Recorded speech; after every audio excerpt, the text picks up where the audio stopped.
Hello students.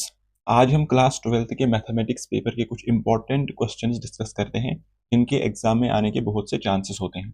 जो हम question करेंगे वो 1 मार्क्स के क्वेश्चन होंगे और ये क्लास 12th का रहेगा। तो क्वेश्चन 1 क्या कहता है, if determinant of x3 4 - 2 is equal to 0 then the x is, हमें x का वैल्यू निकालना है यहाँ पे। तो आपको पता है हम डिटर्मिनेंट को कैसे सॉल्व करते हैं, इसको इसके साथ मल्टीप्लाई करते हैं और इसको इसके साथ मल्टीप्लाई करते हैं और इक्वल टू हो जाएगा 0 के साथ। तो यहाँ पे हम लिखेंगे -2x, बीच में है साइन आती है माइनस, 4 3 = 12 इज इक्वल टू 0। यहाँ पे -2x is equal to 12 which implies x is equal to -6। तो इसका आंसर आ जाएगा -6, इसका आंसर हो जाएगा। तो option B is the correct option. Question number second पे चलते हैं। Question number second, for a square matrix A adjoint A is equal to, देखिए ये एक थ्योरम है जो आपकी टेक्स्ट बुक में है, वहां पे ये सीधा इन्होंने यहाँ पे तो वही पूछी है। तो ये थ्योरम्स आने के बहुत से चांसेस होते हैं, इसलिए इनको खास तौर पर नजर दीजिएगा। तो यहाँ पे पूछा गया है ए एडजॉइंट ए किसके बराबर होता है। देखिए ए एडजॉइंट ए होता है बराबर, ये होता है बराबर adjoint of A into A, adjoint of A into A, और यही होता है बराबर determinant of A into identity matrix, ये इसके बराबर भी होता है। तो आपको क्वेश्चन में ये भी आ सकता है और ये भी आ सकता है, तो ये दोनों को अच्छे से याद रखिए, ठीक है। ये बहुत इंपॉर्टेंट है।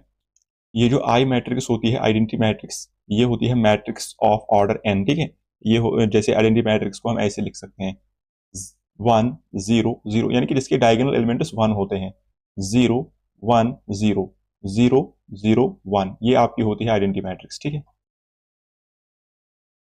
क्वेश्चन नंबर 3 पे चलते हैं। यहाँ पे डेरिवेटिव, इसका डेरिवेटिव यानी कि डिफरेंशिएशन करनी है आपको किसकी, e rays power log of tan x, इसकी डिफरेंशिएशन करनी है आपको विद रेस्पेक्ट टू x। तो आप देखिए जब e और log पावर में होते हैं तो ये कट जाता है, तो हमें सीधा डिफरेंशिएशन किसकी करनी है, tan x। हमें tan x की डिफरेंशिएशन चाहिए। तो tan x की डिफरेंशिएशन क्या होती है, tan x की डिफरेंशिएशन होती है sec स्क्वायर x। कितनी होती है, क्या होती है, sec स्क्वायर x होती है। ये इसका आंसर है, तो option C is the correct option.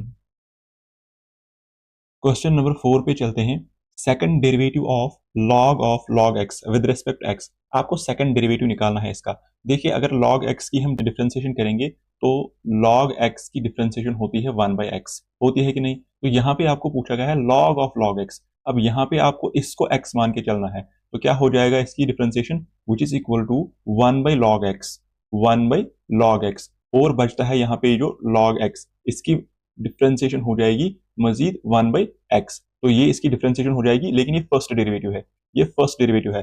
अब सेकंड डेरिवेटिव कैसे निकलेगा, सेकंड डेरिवेटिव देखिए ये आपको आ जाएगा अब 1/x log of x, x log of x।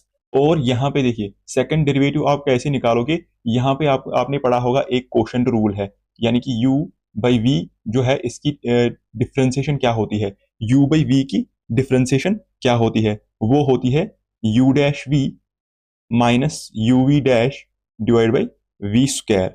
ये आपकी डिफरेंशिएशन हो जाएगी इसकी। यहाँ पे आप इसको अप्लाई करोगे इसमें, तो यहाँ पे आपका आंसर निकल जाएगा और इसका करेक्ट ऑप्शन डी रहेगा। The function f of x is equal to mod x divide by x is not equal to 0 is equal to 0 when x is equal to 0। आपको बोलना है is discontinuous at x is equal to 0। यहाँ पे true false का question है, यानी कि आप ये बोल रहा है ये डिसकंटिन्यूअस है at x is equal to 0 पे। हम चेक करने के लिए हम क्या करते हैं, हम इसका लेफ्ट हैंड लिमिट और राइट हैंड लिमिट लेते हैं, यानी कि हम यहाँ पे limit x tends to 0 negative और लिमिट x टेंड्स टू 0 लेकिन पॉजिटिव, ये दोनों चेक करेंगे। अगर हम ग्रेटर देन 0 जाते हैं तो फंक्शन ये रहेगी, तो फंक्शन में आपका आ जाएगा ये और ये कैंसिल हो जाएगा, तो ये -1 आएगा। और अगर आप देखिए 0 पॉजिटिव अगर हम लेंगे ग्रेटर देन 0, तब तो ये +1 आता है। तो देखिए यहाँ पे LHS is not equal to RHS, यानी कि यहाँ पे जो फंक्शन है ये डिसकंटिन्यूअस है, तो इसका जो है ये ट्रू हो जाएगा क्योंकि ये फंक्शन डिसकंटिन्यूअस होती है।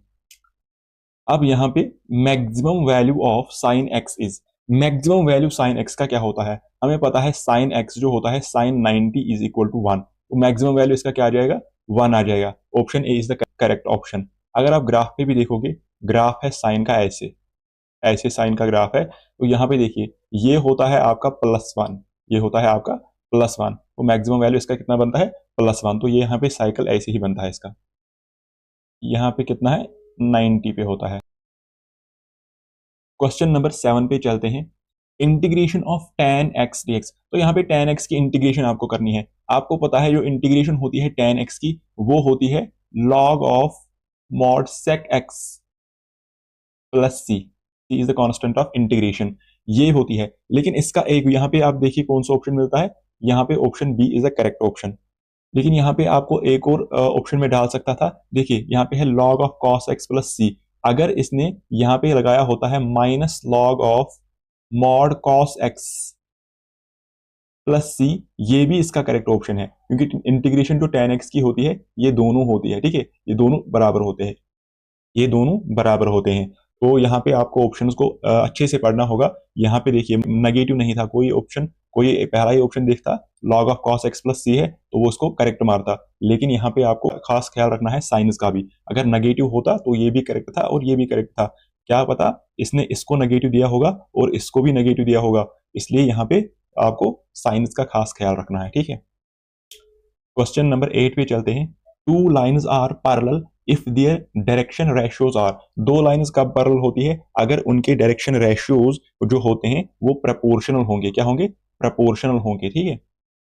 क्वेश्चन नंबर 9 क्या कहता है, projection of I cap on J is, जो प्रोजेक्शन होती है आई कैप ऑन जे, आपको पता है आई डॉट जे जो होता है वो 0 होता है, तो वो 0 होगा, तो यहाँ पे भी आंसर ट्रू है, तो ये 0 ही होगा। और यहाँ पे डिफाइन करना था आपको ऑप्टिमल सोल्यूशन। अब नेक्स्ट क्वेश्चन पे चलते हैं। इन डिटर्मिनेंट, आपका एक डिटर्मिनेंट दिया हुआ है 3, 6, -2 एंड 5, आपको बताना है कोफैक्टर ऑफ -2, -2 का कोफैक्टर क्या रहेगा, what is the cofactor of -2, हमें कोफैक्टर ऑफ -2 निकालना है। तो कोफैक्टर ऑफ -2 यहाँ पे क्या हो जाएगा, cofactor of -2 is equal to minus, हमें जो साइन माइनस देनी होती है, माइनस इसको पावर देना होता है कौन सा एलिमेंट जो है वो, यहाँ पे अगर ये हम इसको लिख सकते हैं ऐसे, ये अगर एलिमेंट्स होंगे तो यहाँ पे हम बोलेंगे A11, A12, A21, A22। यहाँ पे देखिए कोफैक्टर ऑफ -2 निकालना है तो यहाँ पे लिखेंगे हम माइनस और इसको पावर देंगे इसके 2+1, ये 2+1, ठीक है। और मल्टीप्लाई करेंगे किसके साथ, मल्टीप्लाई करेंगे माइनर ऑफ -2, जो -2 का माइनर रहेगा उससे मल्टीप्लाई करेंगे, हम लिखेंगे minor of 2 1 which is equal to, अब देखिए माइनस रेज पावर इसका है 3, यानी कि ऑड है तो ये माइनस ही आ जाएगा, तो -1 लिखेंगे यहाँ पे इनटू, यहाँ पे माइनर ऑफ 2 1 क्या हो जाएगा, जस्ट इसका अपोजिट लेना है वो है 6, तो which is equal to 6, which is equal to -6 is the answer. तो इसका ऑप्शन क्या आ जाएगा, option D is the correct option. एक और क्वेश्चन क्या है, for a square matrix A adjoint A is equal to A adjoint, देखिए जो मैं बोल रहा था आपको अब वहीं से दिया हुआ है इसने, A adjoint A is equal to adjoint of A into A which is equal to, ये होता है determinant of A into I.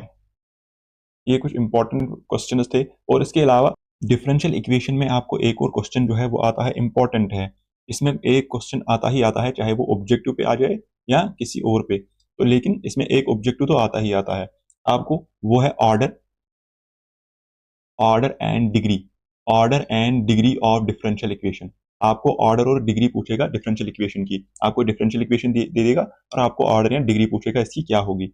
Order क्या होता है, ऑर्डर होता है हाईएस्ट ऑर्डर डेरिवेटिव, यानी कि जो हाईएस्ट ऑर्डर डेरिवेटिव होती है, highest highest order derivative, highest order derivative होता है present in the differential equation, और डिग्री होता है उस हाईएस्ट ऑर्डर का पावर कितना है, power of highest order derivative, it is the power of highest order derivative, जो हाईएस्ट ऑर्डर डेरिवेटिव है उसका पावर क्या है। हम एग्जांपल से इस क्वेश्चन को समझते हैं क्या होता है इसमें। फॉर एग्जांपल यहाँ पे हम क्वेश्चन लेंगे, अगर हमारे पास क्वेश्चन है d3y by dx³ plus 5 d2y by dx², यहाँ पे अगर हम इसको पावर डालेंगे यहाँ पे 5, लेट से 5 यहाँ पे पावर है, तो हमें पूछा गया है ये जो डिफरेंशियल इक्वेशन है इसका ऑर्डर क्या है। अगर मैंने आपको बोला ऑर्डर होता है हाईएस्ट ऑर्डर डेरिवेटिव, इसमें हाईएस्ट ऑर्डर डेरिवेटिव कौन है? तो यहाँ पे देखिए d3y by dx cube is the highest order, तो इसका ऑर्डर बन जाएगा, इसका ऑर्डर हो जाएगा 3। क्या हो जाएगा? 3। ठीक है। और अगर इसको आपको पूछा होता डिग्री क्या होती, तो डिग्री क्या होती? डिग्री मैंने बोला जो हाईएस्ट ऑर्डर डेरिवेटिव होता है उसका पावर। यहाँ पे तो हाईएस्ट ऑर्डर से यहाँ पे वैसे भी पता चलता है 5, यहाँ पे 5। लेकिन अगर कुछ ऐसे डिफरेंशियल इक्वेशन होती जैसे d2y by dx square whole raised power 5 plus dy by dx whole raised power 6 plus 6y is equal to 0। यहाँ पे आपको बोलता आप बता दीजिए हमें यहाँ पे ऑर्डर और डिग्री क्या होती। अगर हम ऑर्डर की बात करेंगे तो ऑर्डर हमने बोला ऑर्डर होता है हाईएस्ट डेरिवेटिव। हाईएस्ट डेरिवेटिव क्या है? यहाँ पे देखिए 2 1, तो यहाँ पे 2 है तो ऑर्डर इसका बन जाता 2। और अगर यहाँ पे हमें बोला जाता डिग्री क्या है इसकी, हाईएस्ट डिग्री क्या है इसकी, तो हमें पता है हाईएस्ट डिग्री क्या होती है, वो होती है हाईएस्ट डेरिवेटिव का पावर। तो हाईएस्ट डेरिवेटिव यहाँ पे 2 है तो उसका पावर कितना है? 5 है। तो यहाँ पे हम बोलेंगे डिग्री जो इसकी होगी वो है 5। क्या है? 5 यहाँ पे डिग्री है। 6 नहीं, 6 बिल्कुल भी नहीं, क्योंकि यहाँ पे हाईएस्ट डेरिवेटिव नहीं है। तो ये हाईएस्ट डेरिवेटिव का पावर लेना होता है, दैट इज 5। तो 5 is the correct answer for degree. This was all about class 12th mathematics paper. और इसी से रिलेटेड क्वेश्चंस आते हैं आपके, जो आपका एग्जाम होगा उसमें आपके जो 1 मार्क से क्वेश्चन है इसी से रिलेटेड आते हैं। और जो आपकी फॉर्म्स होती है उनको अच्छे से नजर दीजिएगा, क्योंकि उसी से ही ऑब्जेक्टिव पूछे जाते हैं और ये छोटे छोटे क्वेश्चंस होते हैं। बाकी आई होप कि आपका पेपर जो है वो अच्छा जाएगा, और अपनी प्रिपरेशन कंटिन्यू रखिए और इंशाल्लाह आपका पेपर जो है अच्छा हो जाएगा। बाकी मिलते हैं आपके मैथमेटिक्स पेपर के बाद, जो आपका मैथमेटिक्स पेपर हो जाएगा शायद 26 को है, और हम उसकी सोल्यूशन भी इसी चैनल पे अपलोड कर देंगे। तो आप इस चैनल को सब्सक्राइब करके रखिए ताकि जो सोल्यूशन जो है आपको नोटिफिकेशन जल्दी आ जाए और आप सोल्यूशन देख पाओ।